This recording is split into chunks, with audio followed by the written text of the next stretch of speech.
Hey, y'all, happy Wednesday. I'm glad to see y'all in the building. I had a little emergency last night, but all is well. We back tonight.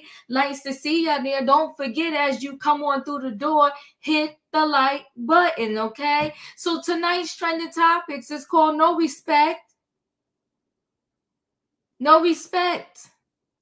You know, this school out in New York, the students did some art. And one of the students, of course, because it's a minor, they can't say the person's name, but they did some artwork. It was LeBron James on the cereal box, and it referred to monkeys and said pretty much, if you eat this, you'll be able to jump high like a monkey. It was disrespectful, out of pocket, out of line, racist, and all kinds of stuff. And the school gonna say after the fact, because they put it on display. So it's one thing for the student to have done it. It's a whole nother level when nobody in administration, not one teacher, not one vice principal, not one principal, not one counselor, not one coach, nobody thought that this was a bad idea. They put it up on display. And then after the fact, they want to say, we looking into it. We want to make sure everybody feels included. No, stop. Don't play in our face. Disrespectful. It went through too many layers, including the art teacher. And y'all put it on display. Everybody in the school should be fired. Forget about just disciplining the child and, maybe suspending them, whatever they're going to do. Everybody in that school needs to be fired. Because y'all all thought this was okay. It's 2024 and they still calling us monkeys. We're going to talk about it. I don't know. Come on now, human nature. It passed through too many checkpoints. Stop playing in our face. Oh my goodness, we didn't know what happened. We're going to do it. We're going to approve it. We're going to make sure we want to stop. Stop. Kid writes something wrong, they get a B or F or C or D, whatever on their test.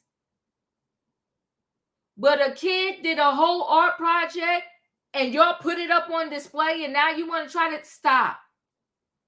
We're going to talk about it. It may be a hard conversation tonight. I don't know how many of y'all want to stay for it, but we got to talk about it. It don't make sense. Then we got the governor in New York. What's that chick name? Kathy Hochul. She's doing a whole summit. She got a grant to do something or whatever the case may be. Girlfriend sitting there talking about the black kids in the Bronx don't know about computers. What happened? The governor said this.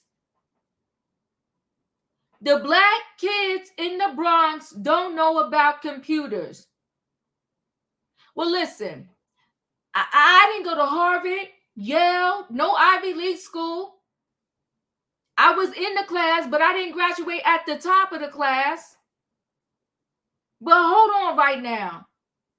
When the whole world, whether you rich, poor, or somewhere in between, everybody got a cell phone. A lot of these kids walking around, they got the latest cell phone. They got the iPhone 2025, whatever iPhone they up to. They got the Androids. Aren't these like mini computers? What is she talking about? The kids in the Bronx don't even know what a computer is. No respect, disrespectful. And something like that doesn't just slip out your mouth. That's your thought process. Yes, it is. It's your whole thought process. So again, in 2024, black people, we just stupid. I don't understand it. This came out of her mouth. Diva ain't making this up. I'm not putting 2110. I'm not twisting her words. She said the black kids in the Bronx, she's so glad, and I'm paraphrasing a little bit, She's so glad she got this program because the black kids from the Bronx, shout out to the Bronx. I was born and raised in the Bronx. The black kids in the Bronx don't know about computers. Seriously? So what happened to the day when these public figures, they had people that wrote for them? Before they went anywhere, they had to run it by their publicists and their whole team so that they wouldn't go somewhere and insert their foot in their mouth like she did. And she came back and apologized later, but it was a day late, dollar short. And again, the title of tonight is No Respect. The black kids in the Bronx. And she didn't say kids in the Bronx. No. Might have cut a smidgen of slack if she said the kids in the Bronx. No, she said the black kids. So all you poor little black kids in the Bronx, I feel bad. Y'all don't know about computers. So none of these schools in the Bronx have a computer?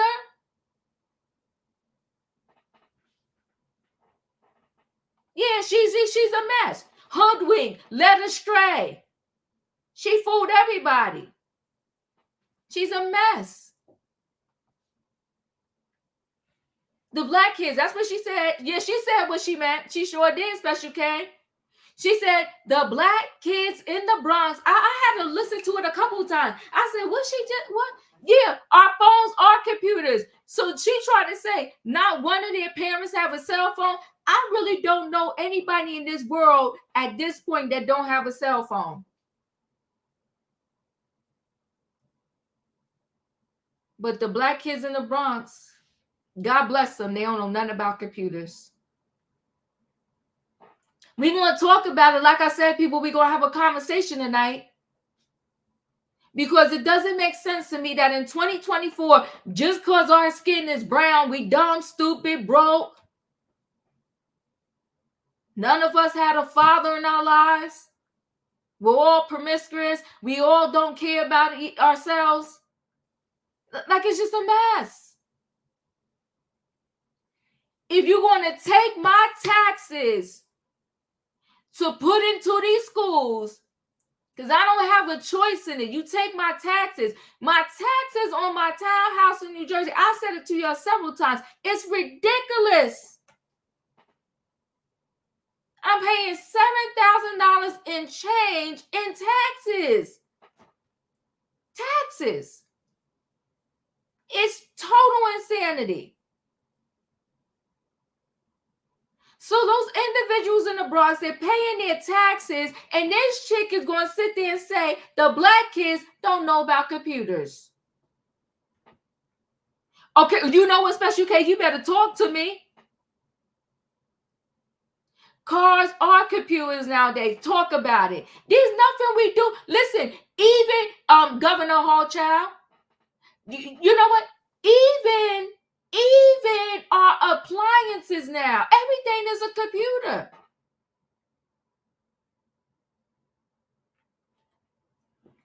Even when you go to the doctor now, can you scan this app so you can see your own chart? Everything is computerized. And again, so the school they go to don't have computers? Not even one? Let's back this up. Let me get real crazy with you. Let me tell you this crazy concept. During the pandemic, they sent every kid home with some type of computer. They gave them a tablet. They gave them some type of computer. So these poor black kids, they don't know nothing about computers. She ticked me off, but I'm going to calm down.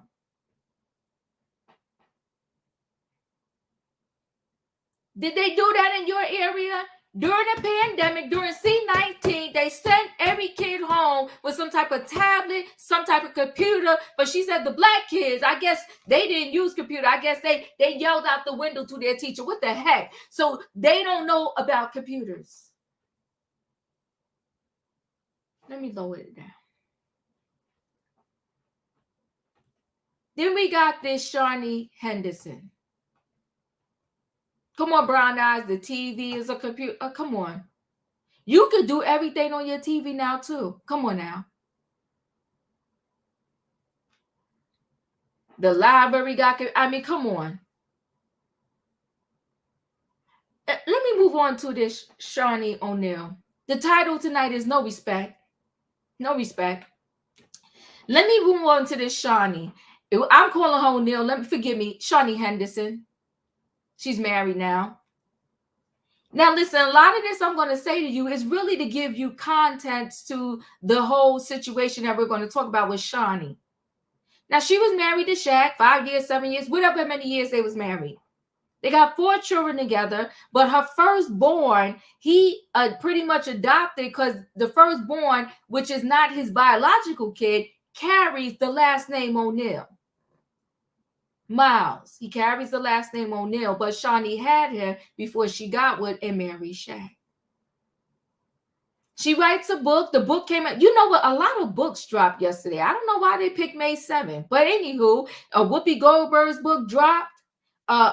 What's her name? What's her name that was in jail in Russia? Her book dropped. And now I found out Shaunie O'Neal's book dropped also on yesterday, called Undefeated. She writes in this book how when she was married to Shaq, she don't even know, and I'm going to paraphrase, she don't even really know she was really ever in love with him. She was in love with the idea of building a family. Hold on, wait a minute, stop. Somebody put up the stop sign. You married this man. You was married for 5 years or 7 years, whatever. You dropped 4 of his kids. So at the very least, you laid down with him 4 times. You dropped 4 of his kids. Your firstborn now has the last name O'Neal. And even if you felt this way, do you need money that bad? Aren't you in this Keon Henderson doing well over there at that church? Come on, Felicia. I appreciate you. Thank you so much for the super chat. Come on, remind the people. Come on, that's right. You know, so are y'all not doing well in the church? Did you really need to write this book and put something a little salacious in it just so you could get some money? So she said she wasn't quite sure she was ever in love with this man. You got 4 kids with this man. What most people try to say to their kids when, the mother and father break up, it's like, listen, know this. At least know this. You were made out of love. Well, she can't say that to her kids because she's saying that she don't even know she was ever in love with this man. Girl, even if you felt that way, you ain't have to say it. No, you didn't. Because you have 4 kids by this man. And so she said the first time she felt like in a relationship, she said this, I want to say on Tamron Hall, the first time she felt like she was in a relationship or really in love is now with this Keon Henderson. I don't know why people don't know how to just move on. Just move on. So you want to talk about your previous relationship? Listen, it was what it was. Hey, I'm gonna help everybody out. It was what it was. We had our time together. It just wasn't meant to be. But guess what? Out of that relationship, we have 4 beautiful children together. We are co-parenting well. I wish him well, and he wishes me well too. And boom. And bring the person that is interviewing you up to current day. Currently, I'm married. We're getting along well. I learned a lot from what not to do, perhaps, in my first relationship. And I'm not doing that now. And, me and him, we're having a great time together. You really going to beat down the father to 4 of your children? And let's say 5, because your firstborn, he couldn't have been that bad. Your firstborn has his last name. You wasn't really in love. When you left with nothing. Girl, bye. Shaunie is performative. You know what? Lights, camera, action. She's always ready to perform. Yeah. You know what? Come on now, Special K. That's who Pastor Keon should be shushing and hushing. Hush up your wife. Tell her, shh, be still. Tell your wife the only voice we need to hear is God's. Because what she wrote in that book, it wasn't necessary, it wasn't godly. Tamron Hall loved Shaunie so much she gave her book an extra promotion today. I cannot with Tamron Hall. I can't. All of these people, he's a father to 4 of your kids. But you want to know what's interesting? At least somebody in that relationship got some growth. Because all Shaq said is, you know what, I wouldn't have loved myself much then either, but I still love you, Shaunie, much love. And he put a heart emoji, and I'm paraphrasing. These people be doing the most and too much. But like I said, if y'all ready to have the conversation, let's have the conversation. If y'all not ready to have the conversation, it's okay. We'll see y'all tomorrow night if you want. But if you purchase your ticket for this train ride, get ready and buckle your seatbelt, because we got stuff to talk about tonight, because there's no respect. None whatsoever. And we got to rise up with our words. Not with violence, not with no protest, with some words. We got to put some things in writing. We got to stop backing folk that don't want to back us and feel they can disrespect us from the left, the right, the front, the back, and everywhere around. This school trying to play in our face, and I ain't having it.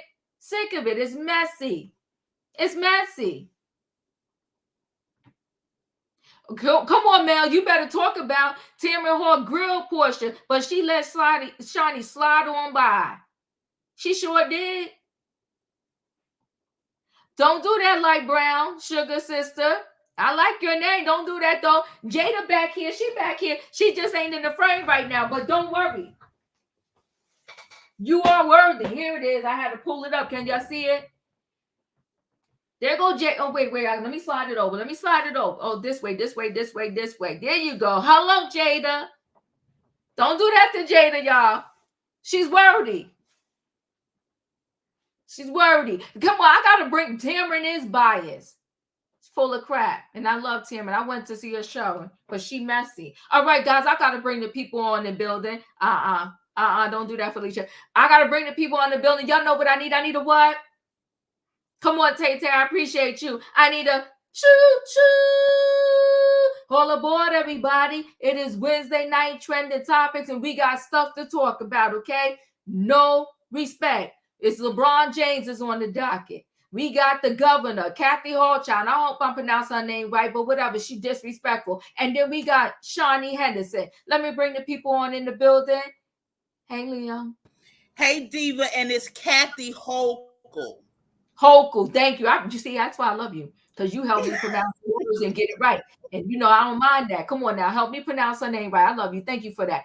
Kathy Hochul. Hochul. Mm-hmm. Yeah, well, she's a hot mess. Okay, we'll talk about it. Choo-choo. Hey, my opinion. Choo-choo. Hey, Diva. Hi, Leo. Choo-choo.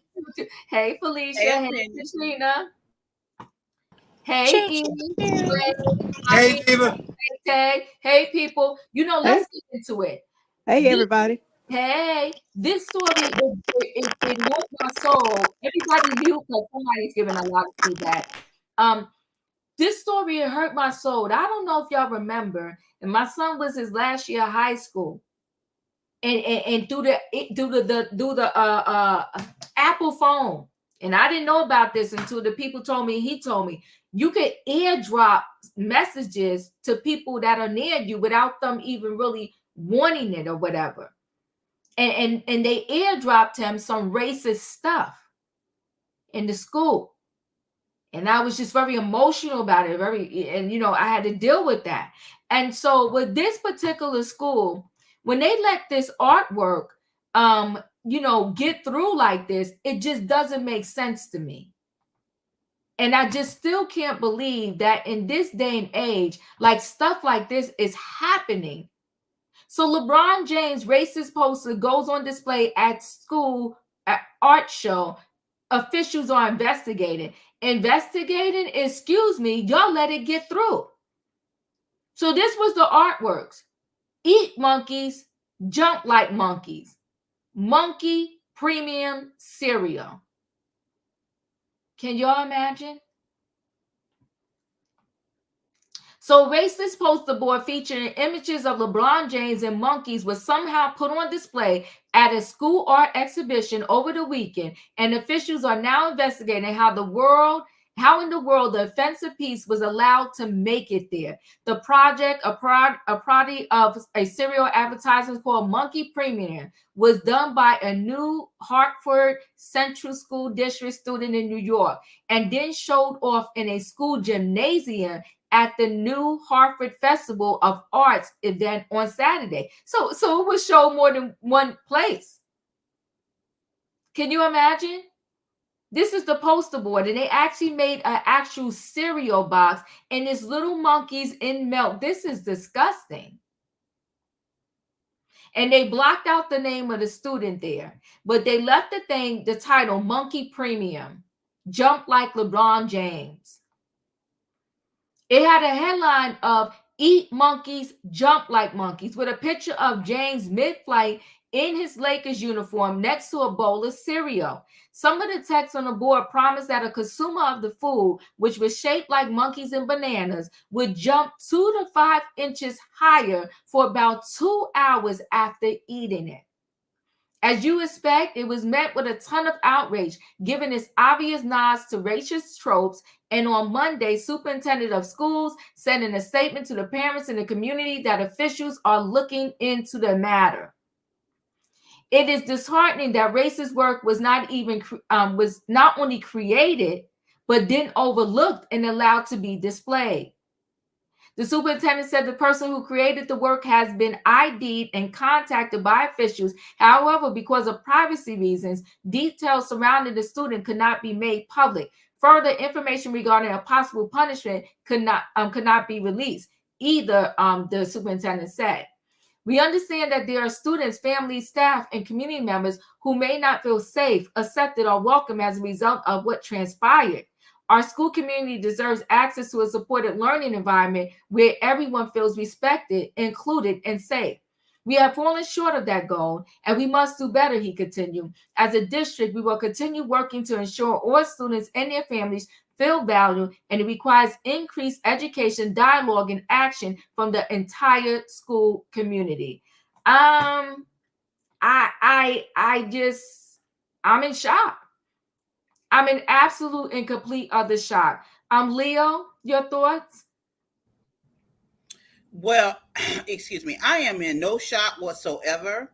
I feel like in a lot of these situations, if it's not people who on the lower level that okay these type of things don't look like us, they don't have the sensitivities of us. And I'm quite sure on the lower level, from the student, the parents, the parent association, whoever came up with this program, none of those people on that board look like us. They don't. Because if they had any connection with people that are brown and of color and are black, somebody would have told them, look, player, this ain't it.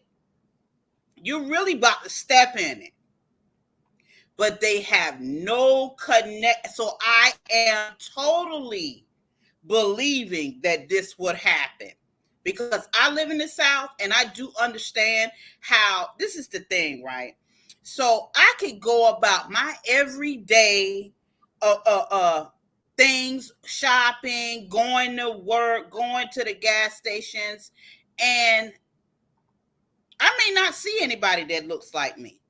Right. But if you live in a community or you live your whole life not seeing anyone that looks like you don't know that this is offensive. You might think it's cute and offensive, right? You think it's over the line, but you don't really get the fact no one around you is letting you know that this is not where it's at.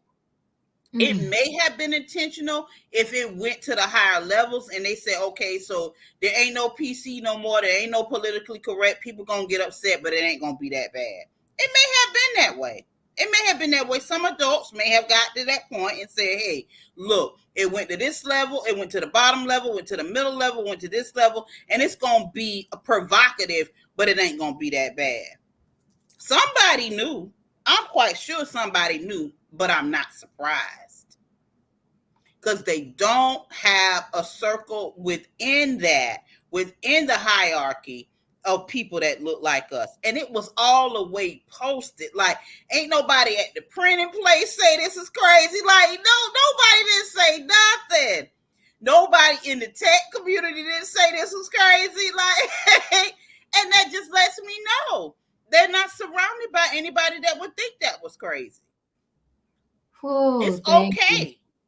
It's okay. In my opinion, you're up. Oh, they knew. I'm not letting them off the hook.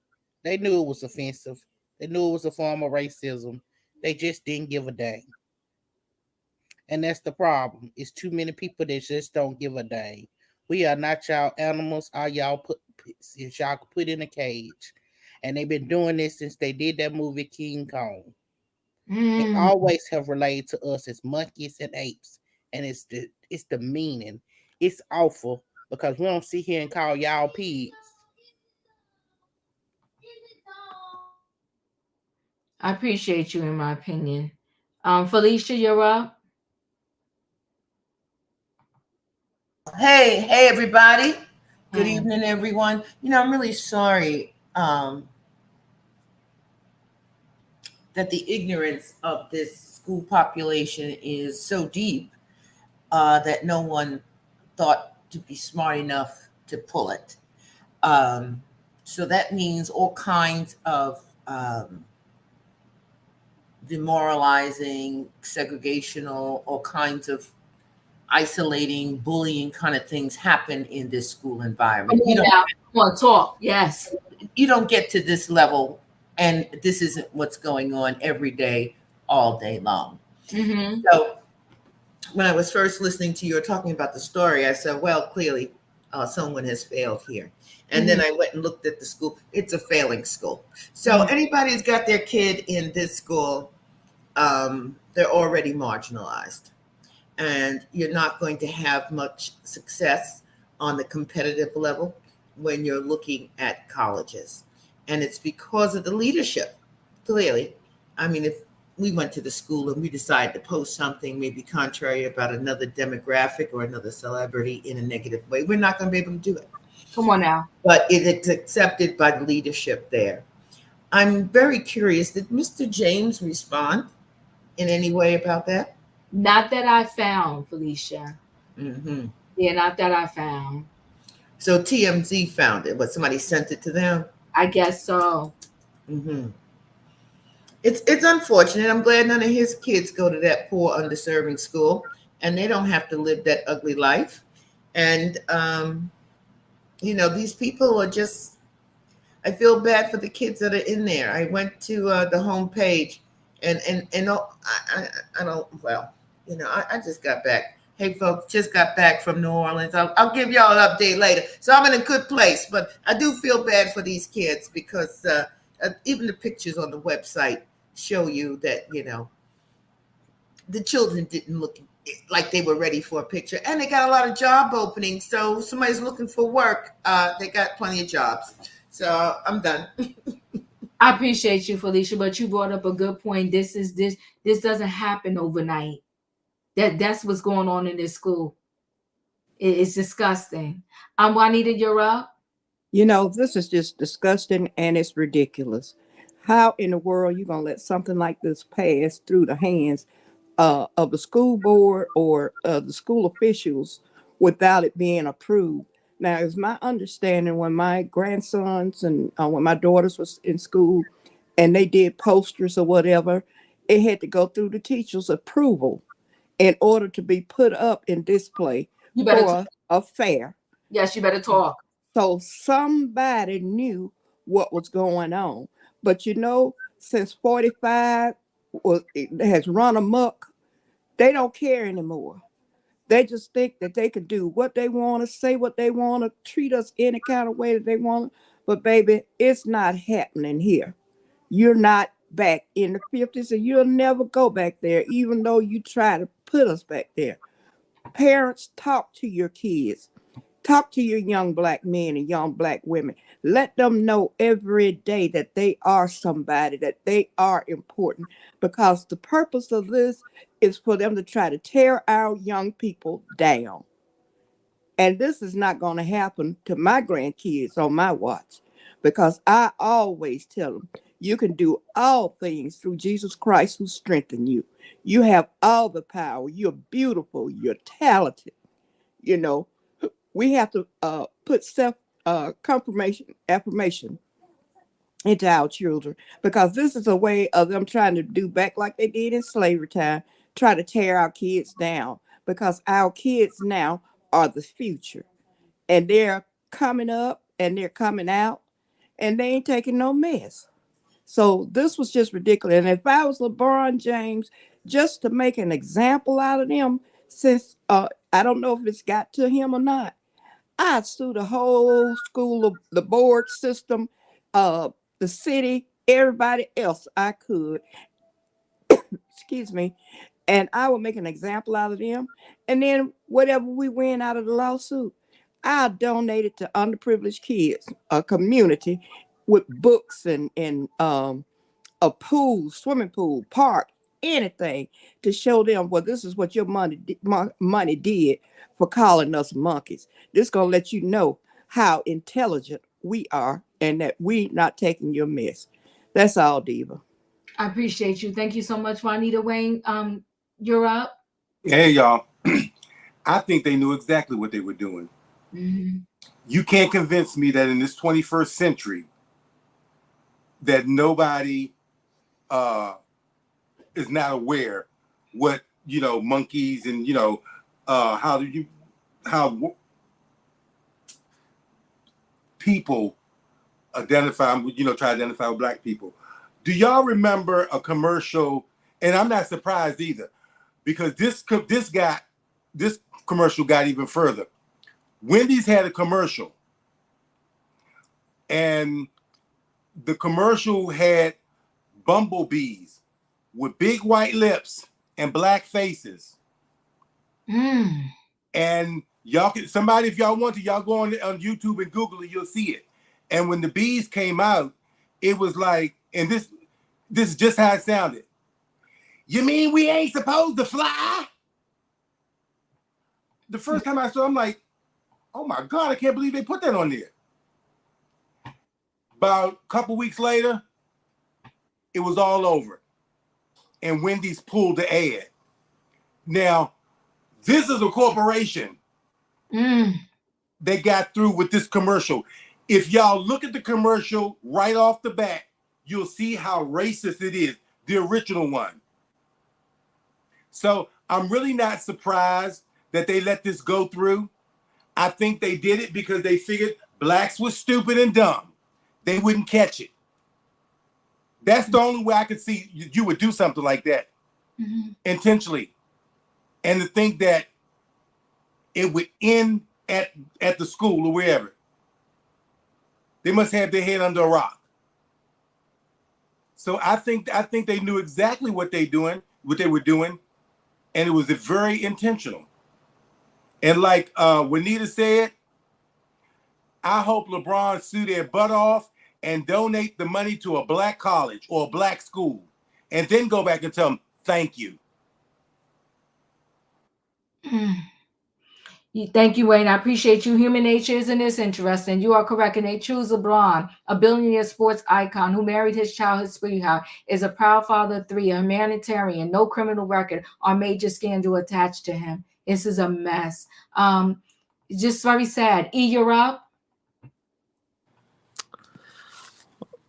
Well, I hope that LeBron's son is taking note, because I remember a video going around. It didn't have his son in it, but I remember a young man being unaware. And if I'm not mistaken, it was it was Haley Bailey's boyfriend, DDG, who did not believe that racism exists until Halle Bailey played The Little Mermaid. And he said he thought slavery ended with Martin Luther King. I really do feel like some of these kids are these black kids with privilege and money are so, no, I don't want to say so. Some of these children are um, unaware of who they stand beside, who they go to class with, and what type of realm they're in. And I do hope that young black boys who decide to date outside of their race understand the impact of their personal decisions before the ish hits the fan.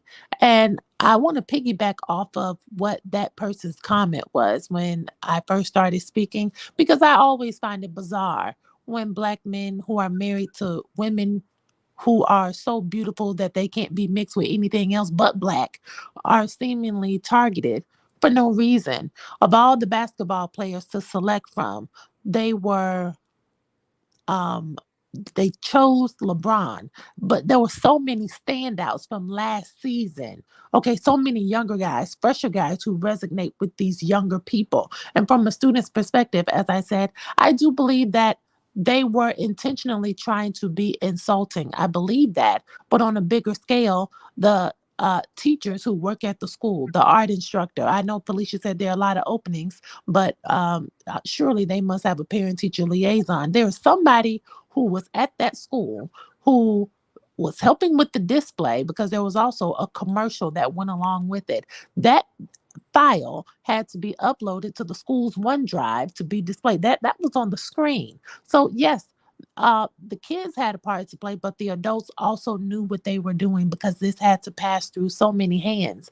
And I do want to give some type of benefit of the doubt, because from working with children, I understand they may not understand the depths of the capturing and enslavement of Black Africans and the suffering and unaliving that really took place, because generations were affected. And I would even venture to compare it to the Holocaust. And I know that's debatable, but the adults understand.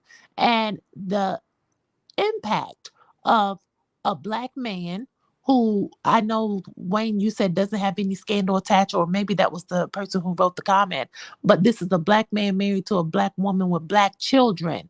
And so it reminds me of what they did to Obama and how they talked about Michelle and how her looks and how she dressed and how her hair was, and compared her to Melania Trump. And even Wendy Williams did it as a black woman and compared it to, oh, well, Melania, she dresses so nice, she's so high end, and Michelle looks like, you know, I just really want the takeaway to be, because we can't stop them from um, doing and thinking what they do and think right now, because we're not all on one accord. But I do want his son, who is going into the same industry, who is dating outside of his race, to take note and beware.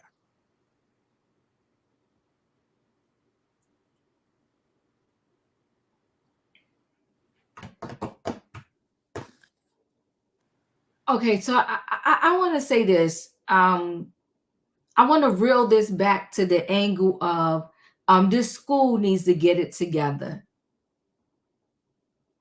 A student at the school did what they call artwork.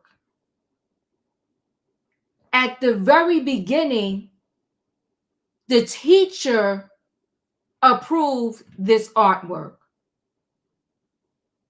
They titled the artwork. Not only was the visual racist and offensive, but the wording too. If you eat this for 2 to 3 hours or whatever many hours they said afterwards, you'll be able to jump high.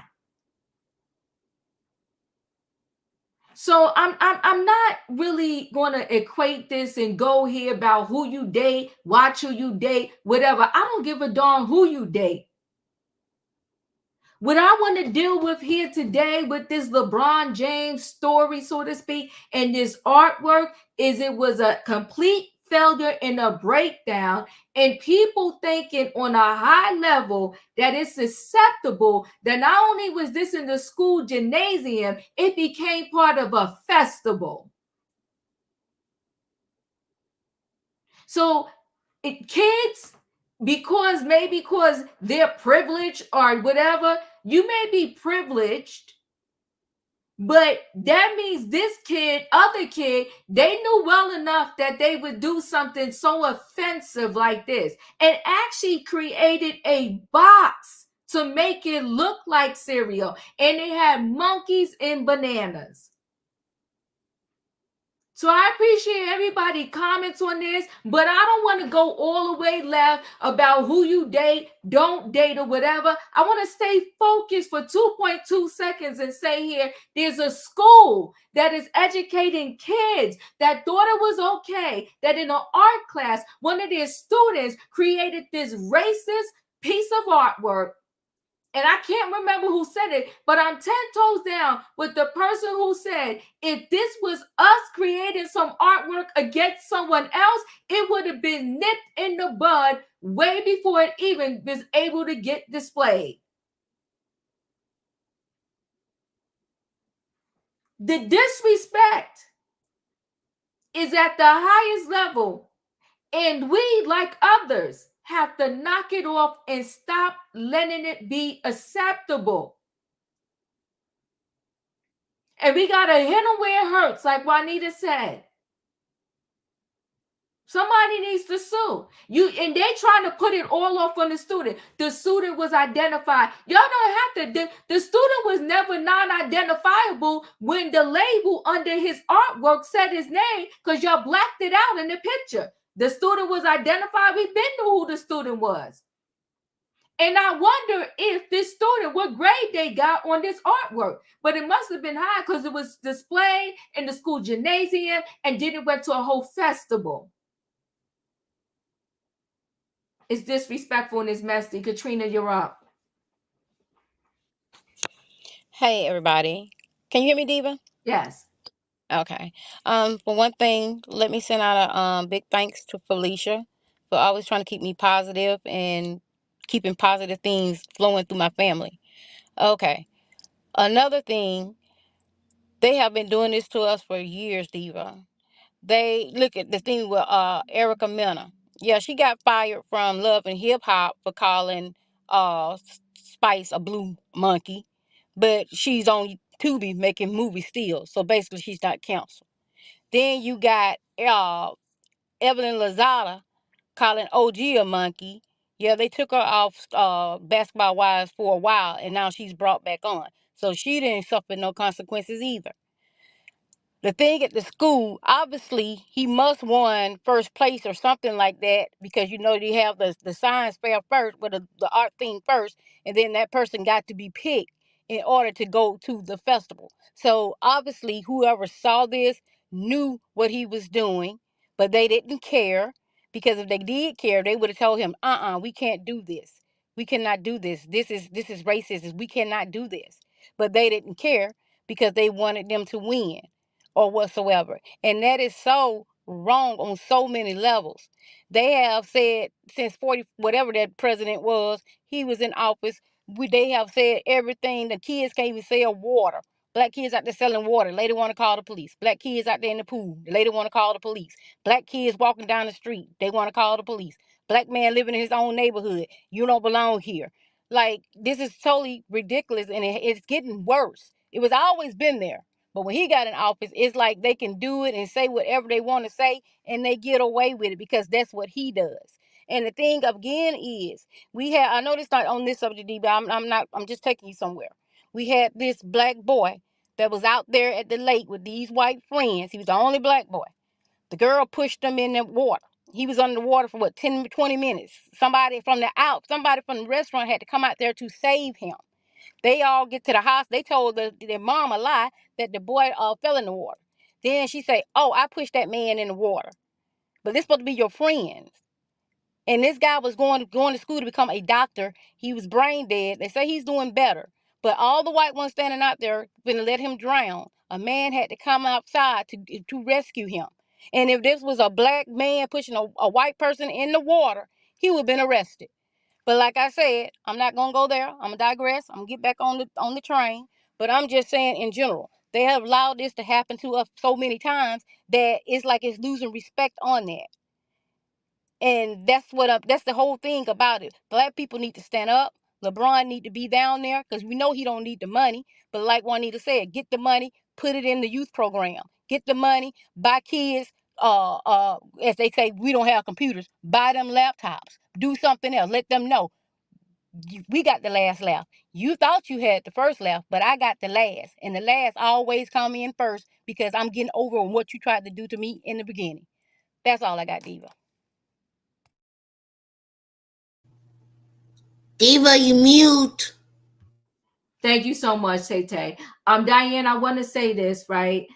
Because I'm connected with you and I want to bring it back. So, I'm not one, I really don't care who you date, don't date, whatever. I don't care if you're a girl dating a girl, a boy dating a boy, a girl dating a boy, whatever. You black dating white, you yellow dating orange. I don't care.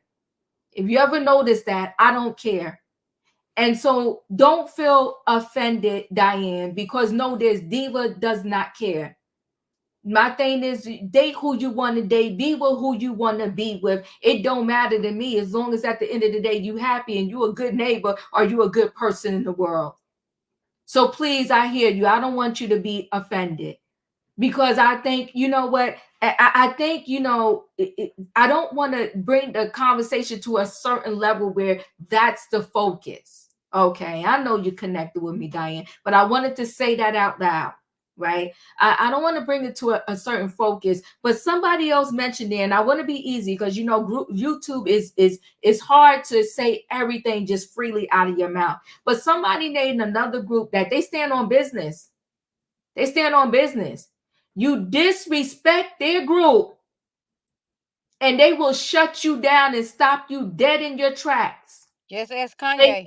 And I will say this too, Katrina. I read that story and I shied away from doing it because it broke my heart.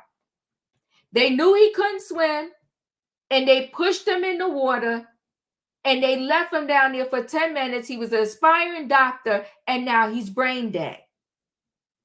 But that again too, it falls into so many levels, that story, because it's also like, who's your real friends? You can't just be hanging with anybody. But if I go back to focus with this particular story, this school gets an F. They get an F. They want to now, because there's outrage, they want to now try to act like, oh, the kid's going to get disciplined. No. I need an art teacher fired. I need everybody who would organize and display that thing in his gym fired. I need the people who felt that this thing was okay to go to a whole festival fired.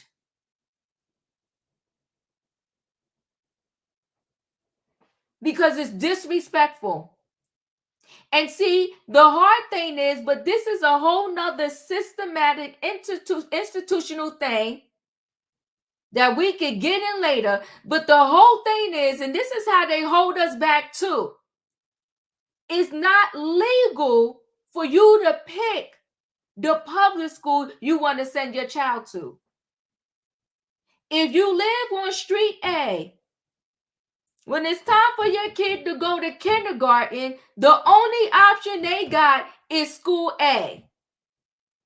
And maybe if it's an overpopulated neighborhood, there's 2 schools. But you better believe they're going to tell you out of those 2 schools which school your kid could go to.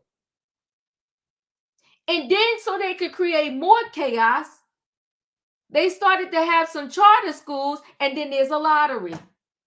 And so you're sitting in an overfilled auditorium praying to God and everybody you know that your kid gets picked out of the lottery to go to said school.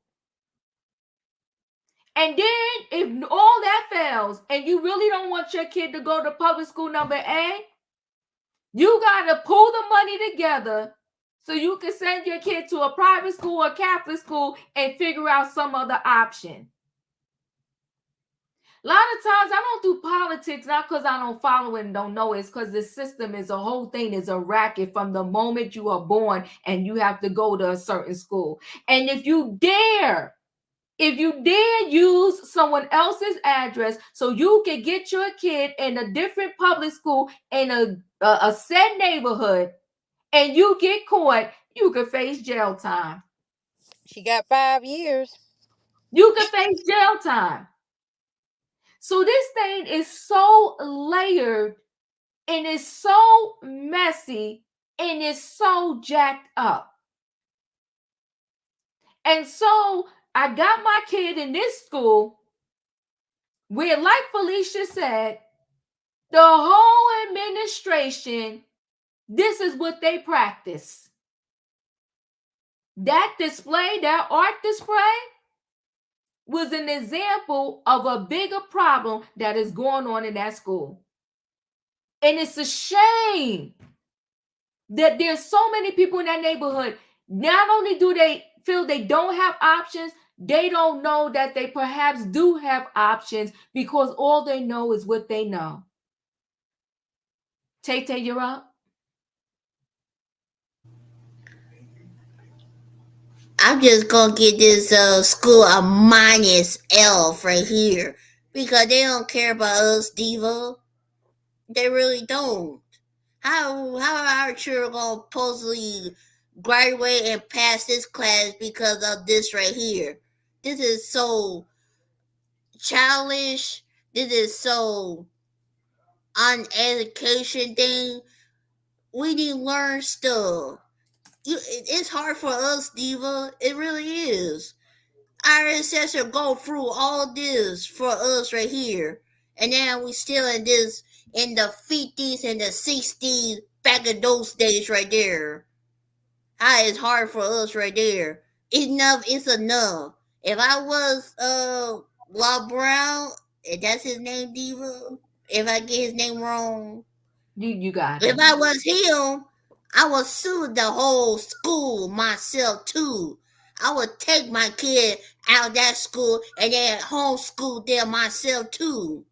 And then teach them about this right here. That's all, Diva. I appreciate you, Tay. Dustin, you're up. I want to say that this story is very emotional for me because I have most of my best friends are African American, and it is very sad for me to see this. Just because we're a different skin color, it doesn't matter what it doesn't matter how they are or what they are to me. Some of my best friends are different. You know what I mean, Diva. Yeah, and it's emotional and it breaks my heart to see this go down. And shout out to Jonathan Lee.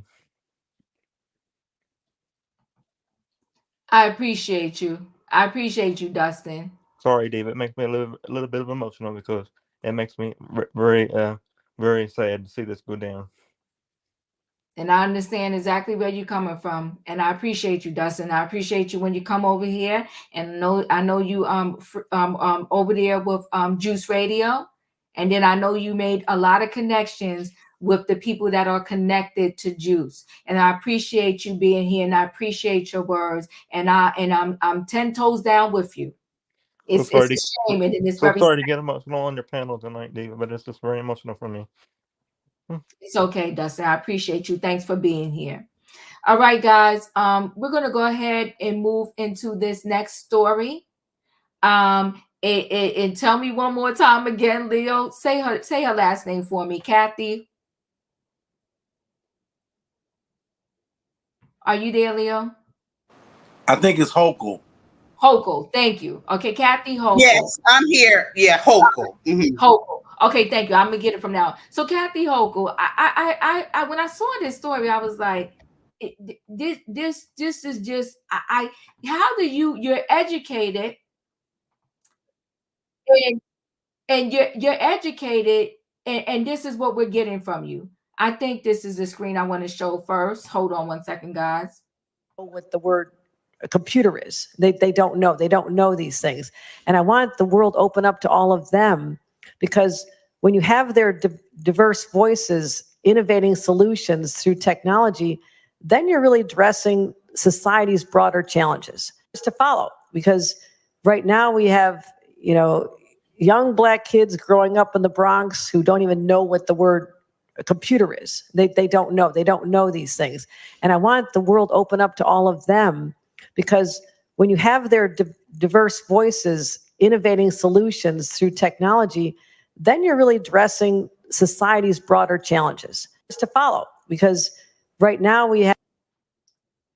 I mean, hold on. I gotta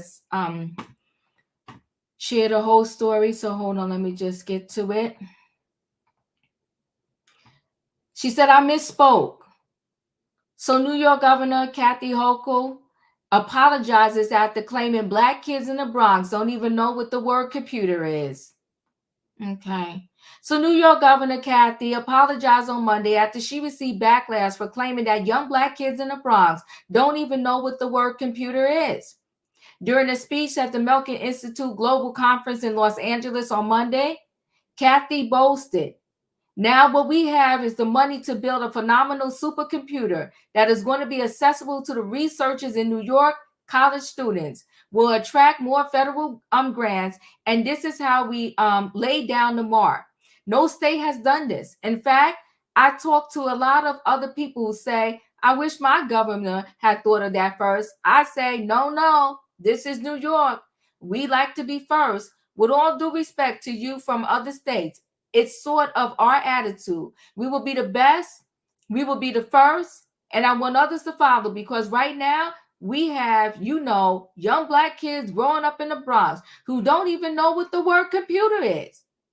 They don't know. They don't know these things.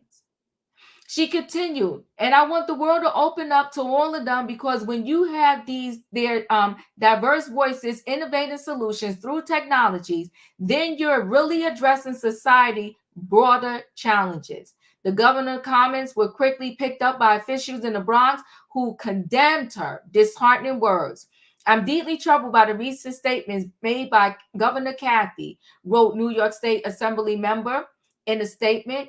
The underlying perception conveyed about Black and brown children from the Bronx is not only disheartening, but deeply concerning.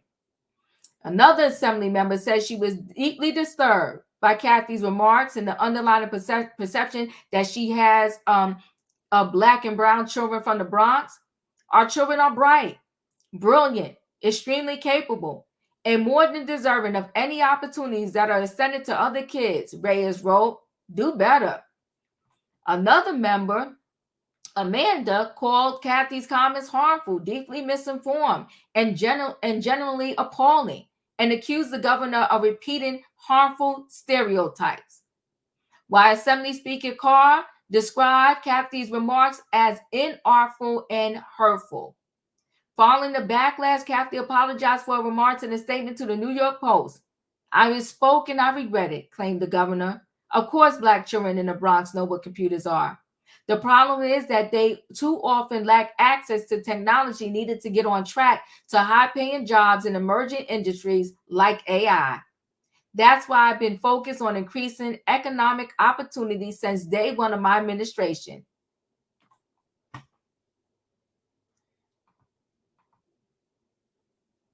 Leo?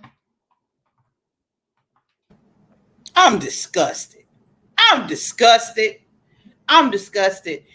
Once again, linking to the first story, these people, and she called herself an educated woman, these people don't know people that they supposed to serve and represent at all.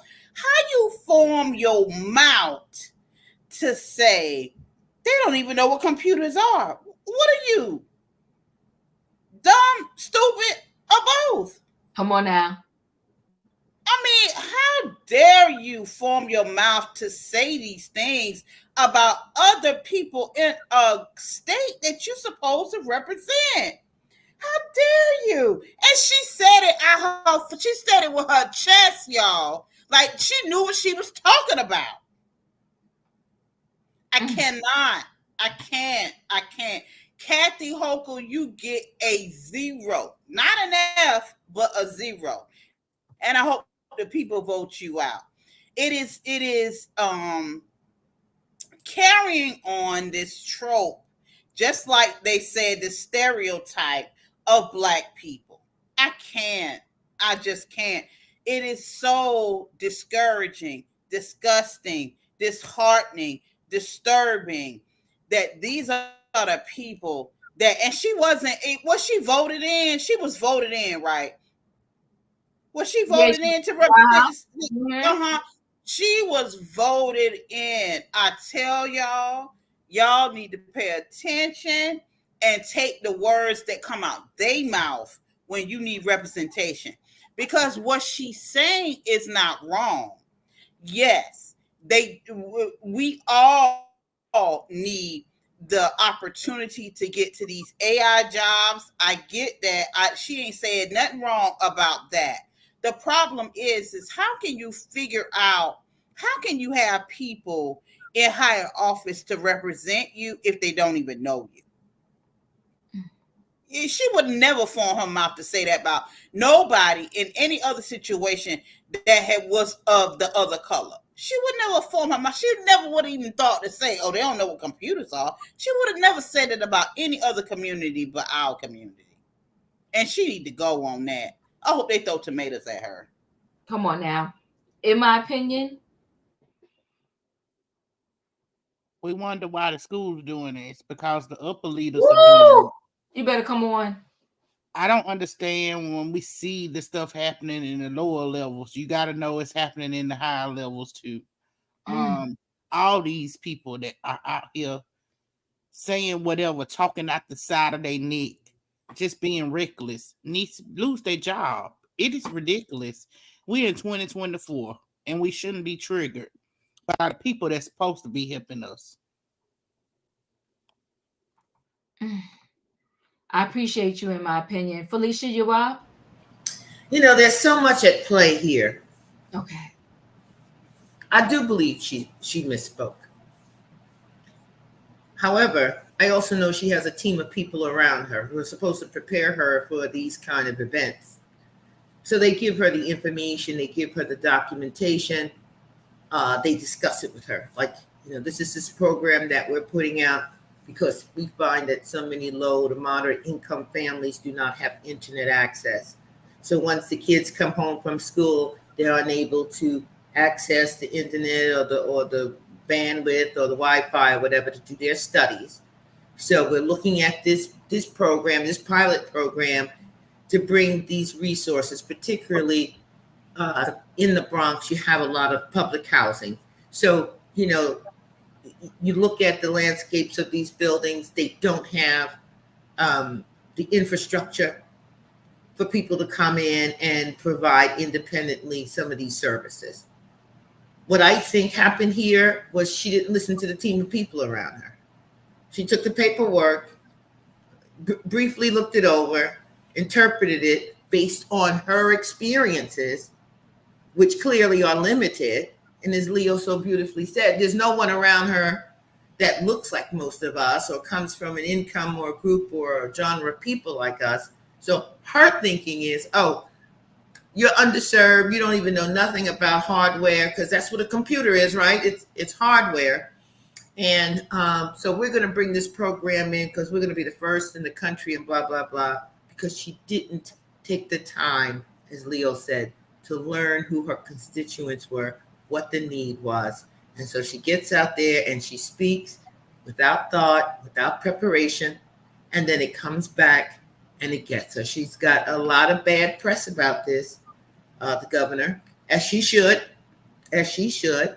and very much like the first story. I'm hoping that this big this mishap, she really now has to go in and create an environment where these young people do have all of these connections so that they can study from home, that they don't have to rely on just what they learn in the classroom. So I'm going to give her some grace because she was sloppy and she didn't respect the people around her. So hopefully she's going to turn that around and take the time out to read what they give her in terms of data and representation versus just going out there, oh, I'm up here talking about this, and that. And she was just loose with her lips and didn't do her homework. and it cost her. So we'll see. We'll see what the future brings. Thank you, Felicia. I appreciate you. Juanita, you're up. Again, this is disrespectful. What happened to the people around her? Don't they have people to proofread their speeches, or don't they have to rehearse or go over things? I mean, this just let us know what they think of us. I mean, everything is computerized. Babies, toys. I mean, these kids now, no matter where they're from, they know how to operate a computer. They know what a computer is. They reach for your phone at 3 and 4 months old. Beds are computerized, telephones are computerized, TVs. Everything around us is computer accessible. So where has she been? What rock has she been up under? This is just something that she herself wanted to say. And again, I say she need to be made an example out of. She need to be made an example out of. People need to pressure her. Letters need to be sent to the office. Everything possible to let her know that you just will not be allowed to tear our children down and continue to speak the way, in the tone of the way that you are speaking about them. You don't have that right. You don't know them. You haven't spent any time with them. We have some brilliant kids. You just going on what you've heard or what you think or what you grew up around. That's all, Diva. This is pissing me off. It's pissing me off too. See, so here's the thing. She want to come out with the slick words of I misspoke. Misspoke when you said some very direct things. You said the black kids from the Bronx. Not Brooklyn, not Queens, not black kids in general. She misspoke by saying the black kids from the Bronx. So here's the thing too. When you're at that level, she's not part of the PTA meeting. She's not just maybe the vice principal of the school. You're the governor. I will hope before you got to that level, you have plenty of podiums and time to speak to the people. Now, I'm not even on that level, but you tell me the topic. I don't even need to read the brief. You give me the mic and I'm going to come up there and I'm going to speak and I'm going to keep it generic. You said the black kids from the Bronx. And now you want to say you misspoke. Yeah, the buck stops with her, Lexi. You said the black kids from the Bronx. You said what you said. We heard what you said. And what you said was beyond messy. Not just kids in general. I could even got with her, the kids in the inner city. Said the black kids from the Bronx. When you were up. To throw a little sarcasm in there, that if the black kids in the Bronx don't know what a computer is, I'm sure the little white kids in the rolling hills of West Virginia don't know either. My thing is that if she called herself or was supposed to be helping or getting funds to the Bronx for the education in technology and all that, I don't know why she felt she had to portray black kids don't know what a computer is, to use that as a way to get funds. I don't know if that's what it was for. You know, why couldn't it be that she could have used those words? You know, we want children in the Bronx. You know, some may not have the opportunities. This is going to be opportunities for children in the Bronx, not black kids. You know, she could say for children in the Bronx. You know, we know that the black is probably the dominant black, but in a way that it doesn't target them as being ignorant. You know, but portraits like, look, we want to get this money. We want to get to the inner city children. We want those that don't have the opportunities and some others like that. But to single out that they don't know what a computer is, they probably know more about computers than she would ever know. I have to ask my grandson how to operate my iPhone. Talk. So, I mean, that was ignorant on so many levels. I mean, if you live in public housing, if you live on Section 8 or whatever, that doesn't mean you don't know how to use a computer or you don't know anything about technology. The world has changed, has evolved. Yeah, that's all. I appreciate you. E, you're up.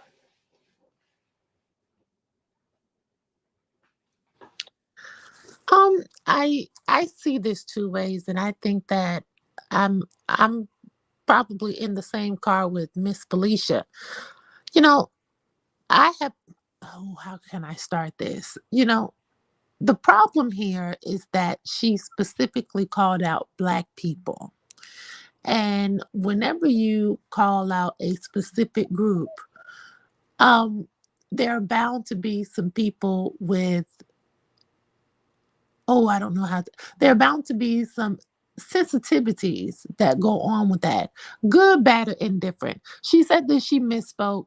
I'm willing to ride with that. And I say that because from my experience, when I have worked with children, I have personally had to teach children how to use Microsoft Excel. They don't know they don't know how to. Microsoft Word as well. Even though the children have computers, they're not utilizing Microsoft, well, at least the ones that I have been exposed to are not utilizing the Microsoft Office functions that will be beneficial to them in the long run in the workplace if Microsoft Office does not become obsolete. They don't even teach them how to write in cursive. So there have been a lot of corner cutting when it comes to the education, and a lot of high schoolers, because I have worked in a high school as well, they don't even know what it means to indent. Okay. And if you think I'm lying, go down to your local elementary, middle, and high school. The public ones offer to volunteer in the language arts and social studies class, and you will find yourself pleasantly surprised, or unpleasantly surprised, rather. And yes, the kids have iPhones. Yes, the kids use TikTok and Twitter. But I am hoping that what she meant to say is, because she mentioned jobs in AI. So I would like to believe that she really didn't mean the term computers. Of course, the kids know what computers are, but do they know how to use the computer properly to gain employable skills and be competitive in the workforce? I mean, I know what the stats are. 2/3 of American kids cannot read fluently, period. And the average American from 16 to 75 reads on a 7th grade level. That's evident. And when I looked up the stats for the Bronx, it's not just the Black kids who are not meeting the level, because when I look at the Bronx, the numbers of the Blacks and the Hispanics, they're neck and neck. And they're not meeting the expectation for reading and math. And so she articulated the message wrong. I'm willing to give her that, but we still have work to do with our children. And as the governor and the leader of that state, she has work to do. And I would like to see her articulate that better and put some things in place, because yes, it was offensive to people, but there's still a problem there, and that needs to be addressed. I appreciate you, E, but for whatever reason, but it's okay. We're on different train cars tonight, right? So here's the thing. It's ironic. You want to tell what the Black kids in the Bronx don't know, but you can't even communicate correctly what you're trying to say. How ironic is that? Make that make sense. So the stupid little Black kids in the Bronx, Diane, thank you so much for your super chat. I truly appreciate you. So the stupid little Black kids in the Bronx don't know what a computer is. It's a difference between saying that you want to teach people technology because they need to know Microsoft Office, they need to know how to type, they need to know how to do this, versus saying they don't know what a computer is. So you're misspeaking, but you're trying to tell us that the black kids don't know nothing. But what do you know? You the governor.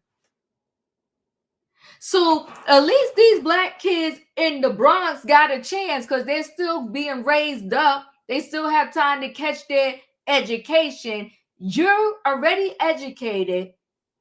You are bragging about being the first. New York did it first. What did you do? Because you don't even know what you do or trying to do, because you say they don't know what a computer is, but then you want to come back and say, oh, but they need to be educated in the technology. Well, we all do. So what are you trying to say here, girlfriend? What are you trying to communicate? And if you want to say that they need to be educated in the technology, I think that would apply to every child, not just the black kids in the Bronx. That's my point. I agree. That's why I say I believe that needs to be cleaned up because there's a problem there. The AI jobs she's talking about, the data scientists, the software engineers, the robotic engineers, those jobs require math and reading. And like you said, Diva, it's not just the black kids. That's why I tried to lead it off. That she went in head first, but she missed a step. And this can be cleaned up, and that's why I said what she said was inappropriate. But there's still an underlying thing there that does need to be addressed, not just in the Bronx, but all over the country. That was my point.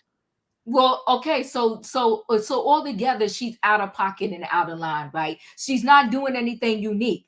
If your message was that the children of today need to up their technology skills, then you say that. But her message was they don't know what a computer is.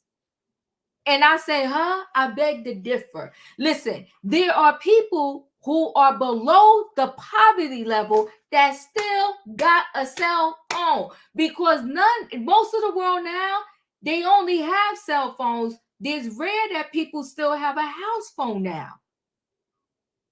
So even when their parents have a cell phone, half of them are teaching their parents how to use that cell phone, and half of them are begging their parents, can I hold on to your cell phone for 2.2 seconds because I want to look up something, play something, or do something. So I'm not cutting her no slack as a governor who has a program that she's putting out. And if you know what your own program is, then you should be able to communicate that. They don't know what a computer is. She was very clear, very messy, and she targeted a certain group of people, and not just the black kids in the Bronx. They're big dummies. And she, even to me, when she came back with her apology, it was trash. I misspoke. Hold on 1 second. I'm coming to you, Katrina, but hold on 1.2 seconds. Let me go down here. Did I X out of it? I might have X. No, I didn't. She was loud and proud because New York's going to be the first. I misspoke and I regret it. How about I apologize to those black kids in the Bronx who I said didn't know what a computer is? I've been smoking, I regret it, claimed the governor. Of course, black children in the Bronx know what computers are. The problem is that too often lack access to the technology needed to get on track to high-paying jobs in emerging industries like AI. That's why I've been focused on increasing economic opportunities since day one of my administration. Well, how about this? What if I don't want a job in AI? What if that's not my track? Katrina, you're up. Okay. She want to articulate her words, but her words is backwards. And you're saying the black kids in the Bronx don't know what a computer is. Okay. If they're underprivileged kids.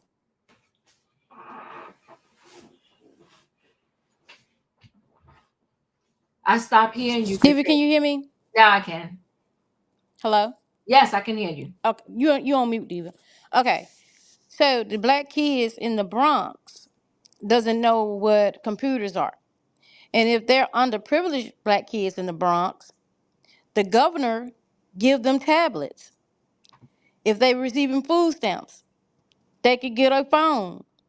So if they're underprivileged, I'm quite sure that they probably got a tablet or something from the people that be giving away these phones and standing outside on these stands saying if you get food stamps and all that type of stuff, you can get a tablet. So but maybe they have a tablet. So obviously they know what computers are if they're that underprivileged. But you're not saying the Puerto Ricans is underprivileged when there are Puerto Ricans in the Bronx as well. So you're saying that the Puerto Ricans got access to computers and they know what computers and all that type of stuff is? So you just putting down the blacks. What you should have said was the black kids in the Bronx are underprivileged, and I'm trying to help them get computers if they doesn't have any. But don't say you don't know that the black kids don't know what computers are. If they got a TV, they know what a computer is. If they got a phone, they know what a computer is. If they got a microwave, they know what a computer is. If they got anything in their house that computerized or that's basically electronic, is basically hooked up with a with a computer gadget in there some type of way. So stop downing us black kids. Black kids have sense. All black people are stupid and dumb. That's why I don't like watching the movie Roots, because it only makes me madder and madder. Because these people are just totally crazy, and I'm just sick and tired of these racist governors. We got one in Alabama too. You gonna tell the kid you building prisons and stuff, but you allowing kids to get pow-pows at the age of 17 and 18, but yet they can't have alcohol or cigarettes or anything like that. What's gonna case somebody first? A pow-pow or the alcohol and the cigarettes? But you're not building schools or things like that for the black kids or whatsoever. You building prisons. You building prisons because that's where you want them at. Because every head in a prison, you get paid for it. So no, she should have said it the right way. Don't come with that half-tailed apology. We don't accept it. So keep your words to yourself. Maybe if I'm wrong, I apologize. But she was wrong for saying what she said, and she got in front of people and said this. Y'all don't read from the podium or anybody, the teleprompter anymore. So you said what you felt in your heart if it wasn't on that paper. That's how you feel. So don't give us that crazy mess. This is exactly how you felt. And you said how you felt. Because it was written down and you didn't read what was on the paper. This is coming from your heart. This is how you felt about the black kids in the Bronx.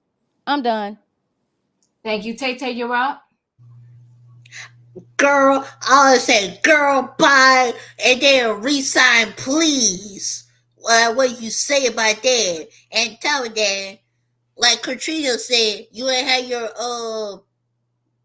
was the Katrina the word they like they used to have a long time ago? Nope. Speak and spell. Yeah. Thank you, Katrina. You're welcome, darling. Like Katrina said too, Diva. No, this is Barry here. So she gonna get a -0 from me, Diva. That's what she is right there. I appreciate you, Tay. Thank you so much. Dustin, you're up. I think Kathy Hochul needs to resign, or she's going to get even worse. And this country deserves better, and so does the people of New York. I appreciate you, Dustin. Yes, you do. And too much is given, much is required.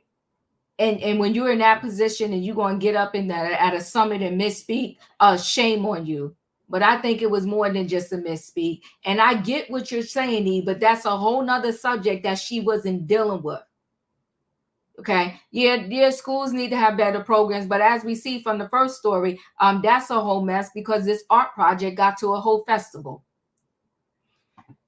But we'll carry Can I say one more thing, Diva? Yes. For the people that work for Kathy Hochul and does her paperwork, they need to be fired. They all need to go. Yeah, because that came out of Kathy's mouth. Well, they all every place you go. Hold on one second, does it? every place that they go to speak, they're not briefed on every word to say. They can't be, right? Because the speaker may ask you a question, like a follow-up question or something like that. She said what she said. She was messy with what she said, and she was messy with her apology once she realized what she said was not right. So we're gonna 24 the year of stupidity. We're gonna move on to this last story. This last story real quick is that everybody has to deal with life the way they deal with life, right? But one thing I want to say is, to the best of your ability, if you have kids with a person and you and that person do not work out, you should not be in the streets, in your home, with your neighbors, with your cousin, with your uncles, with your aunts, talking bad about the the other parent of your child. It's messy. And so I get it now. Everything with social media and I think the adults are falling into it too. It's like they take everything to Instagram, TikTok, Facebook. Before even 100% happens, they're turning on their phone and they're talking into my phone like, oh my God, you won't believe what just happened to me. So I say that to say that Shaunie Henderson now wrote a book called, what did she say? What is the name of her book again? I got to get the name of her book. But she wrote a book. And in her book, the name of it is Undefeated. Thank you so much. Undefeated. She wrote the book Undefeated, but for the most part, which there's a part in there that she said pretty much that she don't even know she ever was truly in love with Shaq. She was in love with the idea of building a family, making a family, and trying to keep that family together. And I'm kind of paraphrasing. And although that may be true, because a lot of individuals grow up because in life there's several things that they tell you when you're growing up that's kind of basic. Graduate from high school, go to college, get a good job, depending upon who you are, what family you came from. Some of your families might have told you, get a government job, because that's where you're going to get the good benefits of pension and all of that. And then many people tell you, go to college. You got to get a college degree or you're going to not make a certain amount of money, so forth and so on.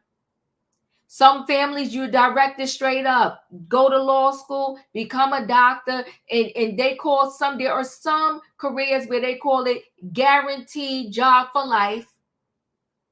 And they call those jobs, some of those jobs, and don't beat me down. I'm not saying for sure, but some of those jobs are, if you become a doctor, you become a nurse, you do engineering. There's certain jobs where they feel like you're going to work for life. You'll never have a problem finding a job. And so some people are directed in that particular direction. So all I can say is to get back to Shaunie. I understand. And some people, and so when you're growing up, you got to get married. And then as soon as you get married, when are you going to have kids? So I understand what Shaunie was trying to say, in fact of, I just was thinking, keep my family together. But to add to that piece, I don't think I ever loved him. The man that you have 4 kids with, the man that adopted your first son that you had, and now that son has the last name O'Neal.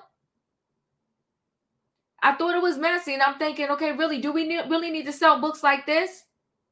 And if you ever look up the money that is made from book sales, unless you are, what's the woman that wrote Harry Potter? When your books get to that level, that's when you really make money from selling books. J.K. Rowling.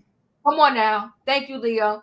That's when you make money from selling books. But if you really look up book sales, unless you are on that level, and there's a lot of other authors that are on that level, but when you do these, what I'm going to call one-offs, like Shaunie O'Neal's book, like, Jada Pinkett Smith book, like Whoopi Goldberg's book, they're not going to come caking off with millions and millions of dollars. Now, there are some times where it depends, again, who you are. Like when the Obamas left office, they upfront got a deal, and the money was upfront. That if you do this and produce this, you're going to make X amount of millions of dollars. They got that deal up front. It's not too many like that. So for her to say this, and, Shaq responded. I thought his response had a lot of maturity in it. because he knew his role in the debacle. So Shaq's response to his ex-wife Shaunie Henderson writing in book she wasn't in love with him. Okay. Look how young they look back then. So Shaquille O'Neal has responded to a book excerpt in which his ex-wife Shaunie Henderson admitted she might have never been in love with the NBA legend. Henderson, now 49, who created the VH1 Basketball Wives series, released a book this week entitled Undefeated, Changing the Rules and Winning on My Own Terms. O'Neal, 52, now an NBA studio analyst for TNT, responded in a post on Instagram to what Henderson had written about their marriage in her book. He said, he wrote, I understand, O'Neal wrote. I wouldn't have been in love with me either. Wishing you all the best. All love, Shaq. He added, trust me, I get it. The couple married in 2002 and divorced in 2011. I enjoyed those sweet early years being a mother and raising my children. My days will all be busy with my kids and family. And every now and then I got to travel or enjoy a little of the NBA high life. But invisibly, my marriage was beginning to crumble. Henderson, now 49, wrote, as I've written, it wasn't obvious early on. You know how when you first get sick and the symptoms are so mild, you're not even sure you're sick? That's how things were in the early years. I was busy and happy and didn't notice what was going on. But as the disease progressed, the symptoms became harder and harder to ignore. The couple shares 4 children together, 2 sons and 2 daughters. O'Neal has a daughter from a previous relationship, and Shaunie had a son, Miles, from a previous relationship. Henderson wrote that O'Neal had a habit of going missing and that she suspected infidelity. Looking back, I don't know that I was ever really in love with the man, but I was in love with the idea of being married to the man I had a family with, Henderson wrote. I was in love with the idea of building a life together. I truly did enjoy spending time with him. NBA road trips gave me a chance to be with my husband and experience the NBA life for a little while. Last June, O'Neal admitted where he came up short as a husband. I had the 2 perfect women and I messed it up. Shaq told the singer Monica on her podcast. My first was my baby mother, Arnetta. And then I met Shaunie. Shaunie was also a perfect woman and I messed it up. Yeah, we were young and always just doing dumb stuff. But the good thing about our relationship is that they forgave me and we have a good relationship now. But when you ask me about the perfect woman, I had 2 perfect women and I messed it up just by, being dumb. He would relay the advice he gives his sons in their relationships.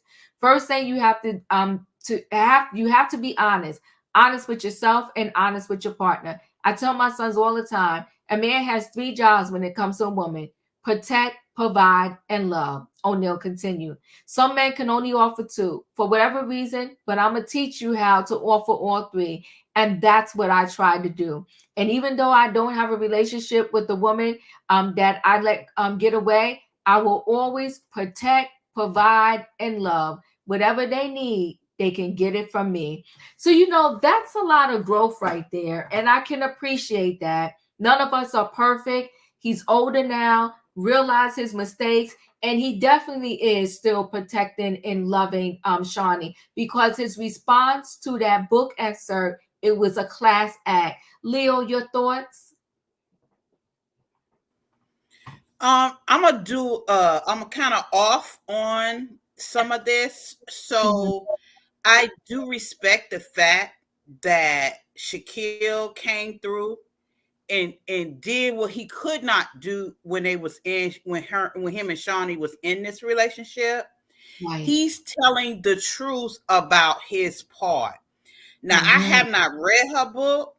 I don't know what salacious details she go, because the proof is what the book gonna say. Now, does she get into the dirt of all that she went through with dealing with him? Because his concession is also a truth. And his concession is about how a horrible husband he was. And he has been very vocal about this truth, about how he was a terrible partner. I don't take away from the fact that Shaunie also can give her truth about how she was not in love with him. Because according to him, I would not have been in love with me either. So this is a conversation that's been had within the family. I don't even deny the fact that she may have already told her own children that this is how she felt. It's not a disrespect until the person feels disrespected. Within whatever has gone on between them, Shaq does not feel disrespected. It is shocking to us to hear her blatantly say that, but that's her truth. She says she did not know if I was even in love with the man. And so that is what it is. And I don't even doubt that her children already know that that's what went on, because they are currently divorced and have been divorced since 2011. Mm-hmm. She is married. She is with someone else. I don't see, unless the children come out and say, I feel like you disrespected our father, I feel like you disrespected our family. But Shaq is telling the truth. He is telling his truth.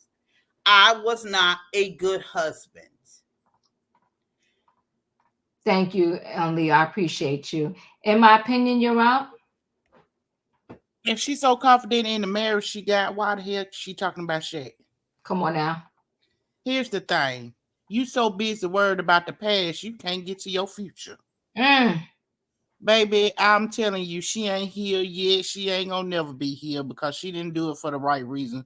Let's be clear. You got with Shaq for the money.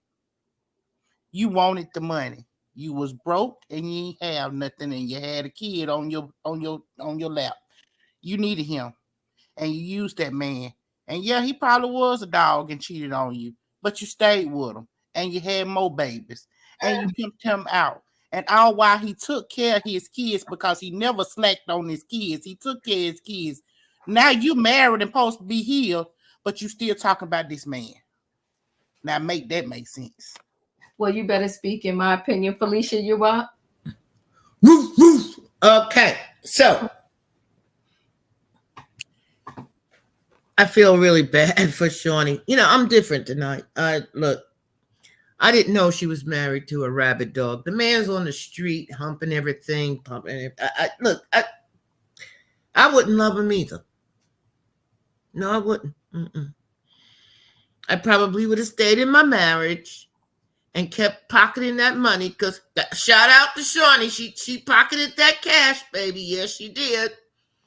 Shaq talks about that a lot, how she stashed away a couple of million on him, and I love her for that. But I think this gives me a little bit more insight into her reality show. Why she went for so much violence and anger and discourse amongst the women, because now she's coming out and telling us, you know, I was always fronting. I was always pretending. I agree with opinion. So yeah, she had that baby on her lap. She needed the job. She needed, I know it sounds terrible, right? But she needed a job. And then the job was she was going to be his wife, and she was going to pretend, and she was going to play along until she could come into her own money, meaning, you know, when she moved the money into her own account, and then she could establish her career. And what's the name of this book? Undefeated. So she was at war. She was at war with her husband. And the whole thing was, you know, I'm going to get this money. I'm going to establish myself. I'm going to create my own life. And then, unfortunately, I agree with opinion again here.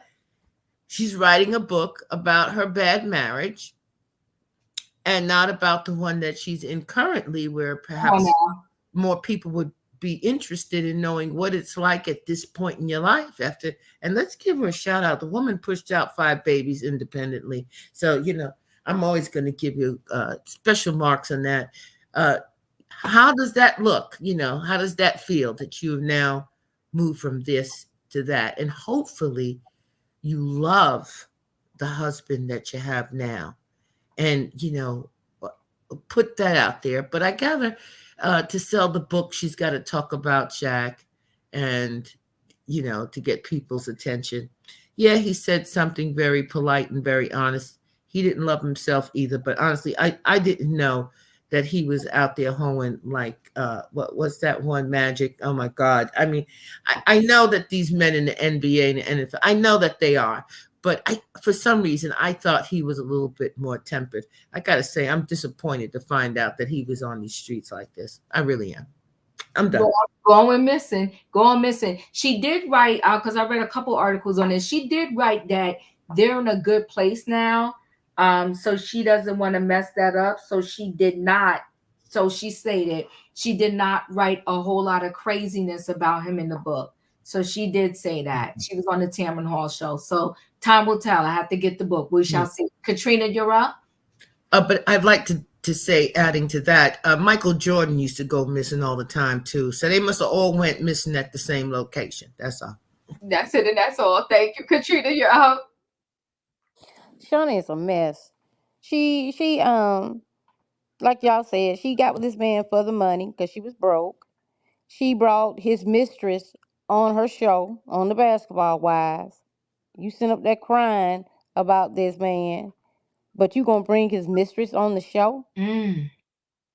Okay, and then you get all these women on this show, like they said, to have all that violence. She know exactly what these women coming on there to say because she already know it. She knew that Evelyn slept with Tammy's husband. She knew this. She knew that Ocho Cinco was trying to talk to OG.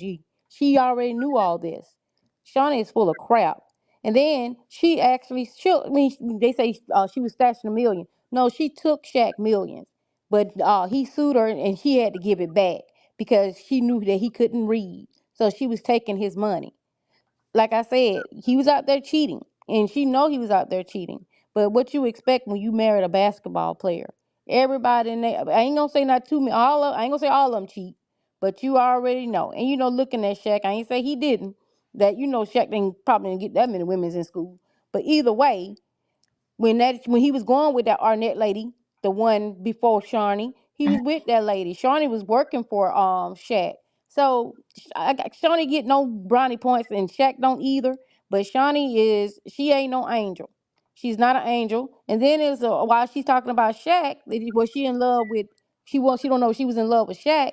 You married this preacher, and then man just came out and said that you slept with him before you got married. So are you in love with this preacher too? Are you in love with him? Because how you in love with him, but you said you had to have sex before you got married to somebody else. So let her write her book. Y'all buy it. Let me know what it say.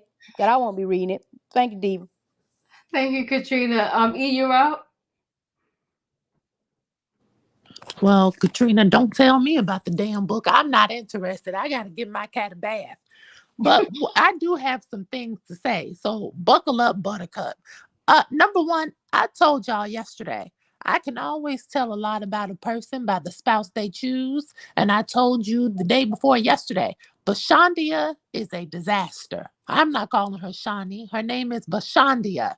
And you want me to believe Keon is a pastor of the cloth and has mastered discernment. Yet this is who he has chosen for a wife. And I've already given y'all the skinny about who Bashandia is. These two people are the same people. And when Bashandia said, I'm not sure if I was ever in love with him, but I was in love with the idea of being married to a man I had a family with, what she is really saying is, I was in love with the money. I was in love with the status, and the status that being the wife of Shaquille O'Neal afforded me. Period. And if it's not for the money, and if it wasn't for the status, why didn't she stay married to the first child's father? Why didn't she marry him? Why didn't she marry a broke man? Every man that woman has married has millions. And this ties me into point number 2. Keon has a net worth of $8 million. Keon's income primarily derives from his role as a pastor and his CEO position at Tax Solutions. Now think about that.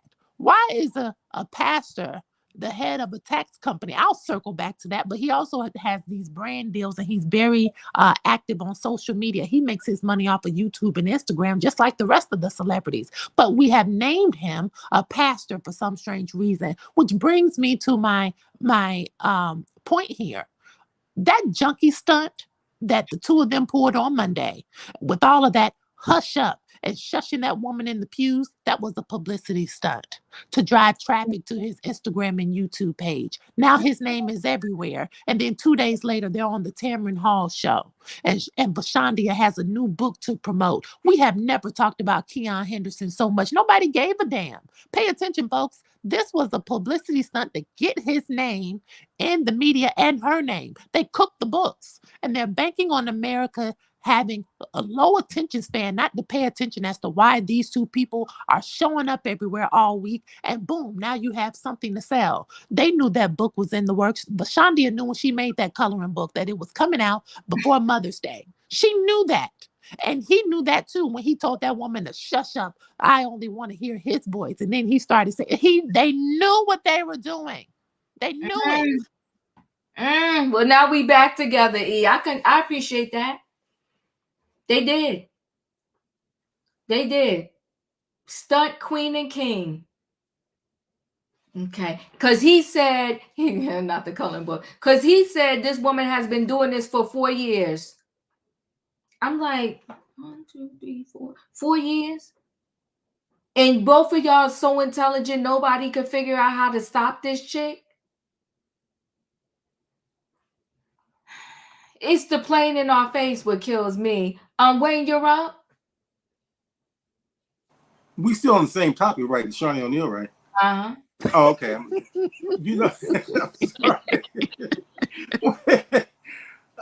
my other phone rang. But I was going to say that, to me, based on which the last part you read, it seems like they're in a good place.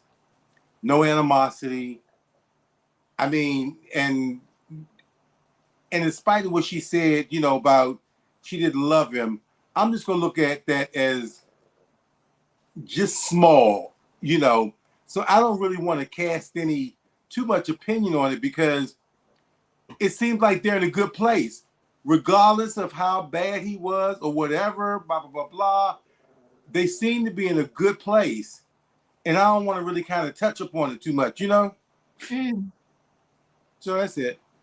All right, I appreciate you, Wayne. You like the fact that they're in a good place. Juanita, you up? Okay, I'm gonna call a spade a spade. Shaunie was just she was a gold digger. That's the bottom line. And you know, she knew who Shaq was when she met him. She stayed there with the situation because I'm sure there was some infidelities going on while she was there with him. She chose to stay there because she liked the life. She had the 4 babies by him. But then again, look at how he adopted your child. He didn't have to do that. He didn't have to give your child his last name. So Shaunie needs to just sit down somewhere and chill and keep her mouth shut and be the first lady like she's supposed to be instead of portraying being one. Because Shaunie ain't nothing first lady about Shaunie and ain't nothing pastoral about her husband. Oh my gosh. That's all I got to say about that. Preach, Juanita. Well, there it is. Boom. Tay, you're up. Well, Juanita, I was gonna say she's a gold digger too, but you just say too. And tell me that, Diva. I with Katrina and Eve. I repeat the name of Jesus. I refuse to buy her book too. Girl, leave the past to the past where it is right there. And focus on your future or your husband right there. The one that snapped the finger at the girl that we saw the video too on Monday right there. Focus on that right there and act like a first lady of the church. And let the church say amen and hallelujah. All right. Hallelujah. Pass I'm the just saying, collection how plate. can she have? I mean, she's supposed to be a first lady, but you got a show that's all about negativity with these women on there fighting and all this type of stuff with against these men supposed to be basketball wives, but ain't none of them no wives basically. But you supposed to be a first lady. Shouldn't you be doing something that's positive or showing posterity or something like that? I don't get that part. And yes, Wayne, I understand what you're saying. They're in a good place. Then she should have never came out with that part in that book to bring that out, so they wouldn't be in a good place. Maybe it But I was a got what you're scheme. saying. It was a scheme Todd set up. And Diva, why you pulling up that post? Can I just say to the people, y'all need to be leery because you know who else has a church? Kris Jenner. Do you ever wonder why so many celebrities are And don't forget starting about to? Pastor Holy Hoa. Yeah, correct. But have you ever wondered why so many pastors are getting into, I mean, not pastors, celebrities are getting into the church business and how that all mixes up with taxes? Y'all need to do a deeper dive into Keon because that tax solutions, oh, that's nasty work. That's nasty work. But French Life, I don't know. What did he say? Because I don't know where is this message at and under which post of hers. If somebody knows where this at and you see it, I'm on her page, but I don't see where her son posted anything. I see the Tamron Hall show posted. We love you, Shaunie. Yeah, you would have to tell me exactly what her son said. So that's the son. You have to tell me what he said. I'm trying to find it and I can't find it. So all right, so I'm gonna go ahead and let me see this. Yeah, I can't find it. You have to tell me what he said on Shaq's post. Okay. All right. Let me go to Shaq's post. Okay. Let me see if I can see this. If anybody want to say anything while I'm trying to look.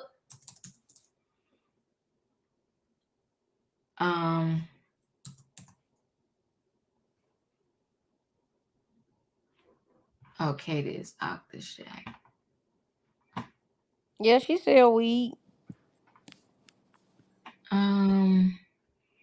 I don't know. Well, what did tell us what he said because I'm not finding it.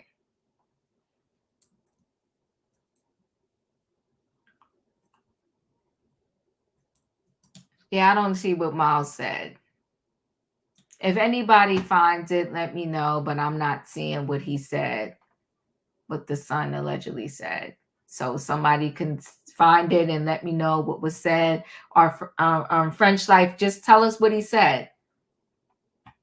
I see he wrote, "Trust me, I get it." Tamron Hall put love. All right. Yeah, I'm not seeing what the son said, but like I said, if anybody knows what the son said, let me know. He This was. is off He said topic. he can't believe this is He happening. do. Beyonce has. Don't she have a church too? Oh, there we go. Oh. He was like, "Bro, I can't believe this is happening on my birthday. Love you, bro." Yeah, because you know what? Like I said, I mean, I get what everybody else saying, but I'm taking it from the angle of the kids. I think it's messy. I do too. I think it's messy. I think it's messy for the angle of the kids. And so Miles understanding, here it is. There's this man that was not even my dad. I have his last name. And, so he served as my dad. Like, why are we here? Why are we doing this? Right. Can you see it? Can you see it now? I didn't see it, but I saw, I saw what you wrote. So yes, I saw what you wrote. And I think that's a very good message. I think Miles didn't like it. He didn't like it. Why would you like it? Why would you like it? Why would any kid like their parents saying anything bad about the other parent? We get it. The man cheated. Okay. But now you're happily married with a whole husband and you still talking about a previous relationship. I don't get it. How happy are you really? Look at your phone, Diva. I sent it to you. Okay. Yeah. How happy are you really? It just Well, she did this for a money grab. So it wasn't, she don't care about them kids. Those kids are grown. She's trying to make her and Keon some money and then they're going to write it off. Oh, yes, he did. He wrote, "Bro, I can't believe this is happening on my birthday. Love you always. This is crazy." Wow. I don't, who does this? Why would you do this? And as a mom, how about this? As a mom who's now the first lady of a church, what Speak, first Diva. lady does that? Ain't no And church. you're doing that to your own kids. That's what I was saying. Like, why you waited to now to say this and then say it in a book? And then, like I said, you're supposed to be a first lady, so you should always try to be positive or keep positive things around you. And yes, those churches, they get into churches because it's tax-free money. Listen, I'm gonna roll right into Miles was angry on the reality show I watched. Yeah, it's just it's craziness, right? It's craziness. I'm going to roll into the feel-good story. Again, she's no respect for your own kids. Let me see. Where did my feel-good story go?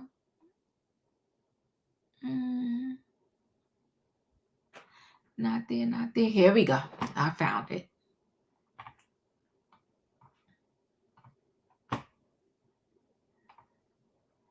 And this ties into technology. That's why Governor Kathy Hochul, she should have got it right, what she was trying to say. Introducing you to an incredible young woman who is a champion for change for Americans with disabilities. Her name is Jordan Zimmerman. She is one of the more than 5 million Americans with autism. Now, she may be non-speaking, but she is still using her voice big time to advocate for others. Jamie Wax sat down with Zimmerman for her first broadcast TV interview. We should point out that we've edited some of her response times. Jordan Zimmerman will tell you herself. She's not one to talk, but she sure has a lot to say. What do you want the world to know about Jordan Zimmerman? I'm a pretty ordinary person, but I have huge aspirations and dreams for our world. Zimmerman, now 29, was diagnosed with non-speaking autism as a child, communicating instead through body language and pictures. It wasn't until the age of 18, when she got hold of a communication app on an iPad, that the world got to meet the insightful and verbose girl that had always been living within.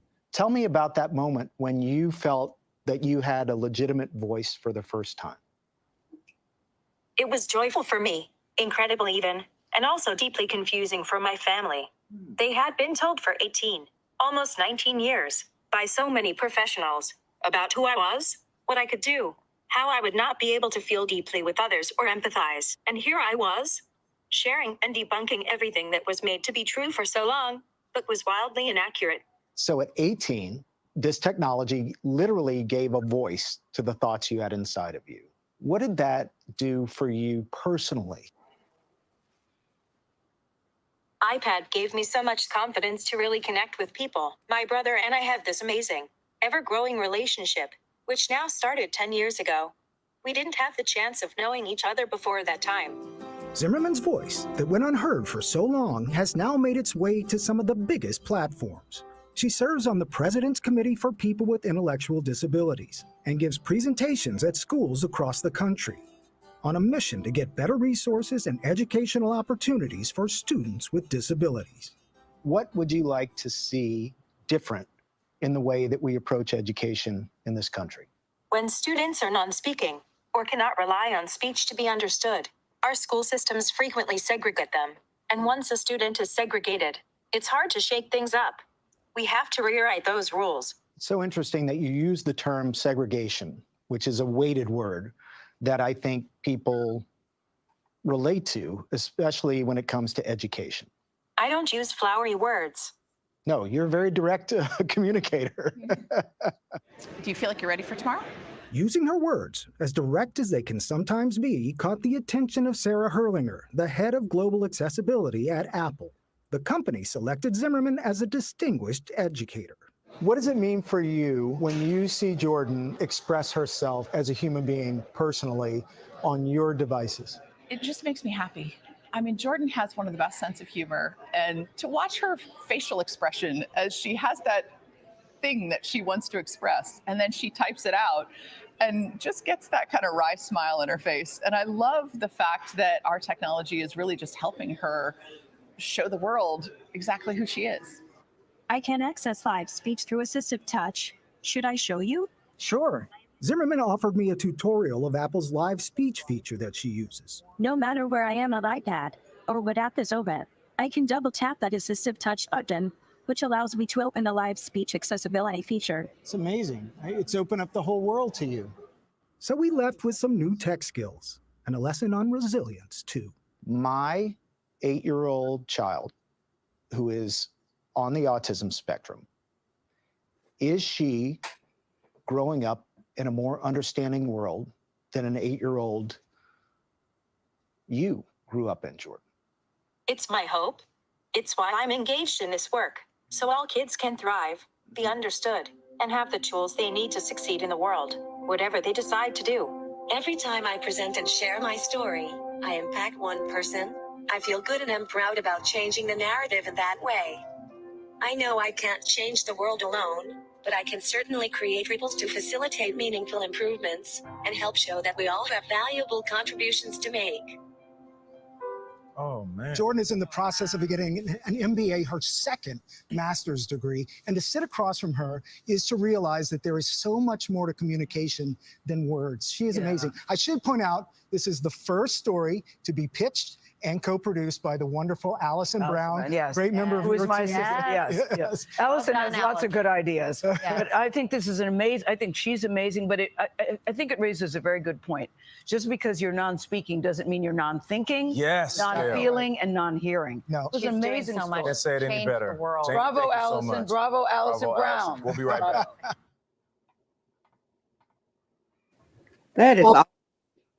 Yeah. Awesome story. All students belong. It connected with just our students, technology, and why technology is needed, and why the governor should get her words together and get it right. Because it's not just one group of people that needs it. It's everybody. Anyway, guys, it's tonight. Trending Topics with No Respect. I appreciate y'all for being here and hanging out with me. Thank you for coming through. Thank you so much. If you didn't hit the like button on your way in, please hit the like button on your way out. It was Trending Topics Wednesday. I'll see you next time, everybody. Good night and goodbye. Do not cheat the diva.